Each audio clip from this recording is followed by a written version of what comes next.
Ito ay rated SPG. Striktong patnubay at gabay ng magulang ang kailangan. Maaaring may masiselang tema, lengguwahe, karahasan, sexual, horror o droga na hindi. Dahil na nga rin sa nahihirapan na nga itong si Christy na bumuo pa nga ng bago nga niya negosyo, ay tinulungan na nga siya nito ni Leon at ito nga ang investor nga nito na kung saan nga excited na nga sila napuntahan niya itong ang kanilang bagong negosyo. At ito namang si Carmen ang unang nga pupunta doon. Hindi naman nga alam nga nito ni Carmen na mayroon na nga pasabog nga itong si Shaira na inihanda para nga rito na kung saan ikakapahamak nga nito. Habang naman papunta at papark na nga ito nga si Leon at ito nga si Christy ay bigla na nga lang sumabog na malakas ang kanilang bagong negosyo.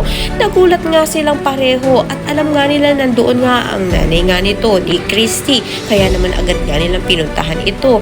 Nakita nga nilang malalang kalagayan nito at naidala agad sa ospital. Hinarap naman ni Christy ito nga si Hana at ito nga ang kanyang sinisisi sa nangyari na hindi nila alam na ito nga si Shaira ang may kagagawan. Kaya naman pakatutukan nga natin dito kung malalaman nga kaya ni Hana at nito ni Christy na ito nga si Shaira may kagagawan sa pagsabog nga ng kanilang bagong negosyo. Lahat kaya naman natin, maraming salamat.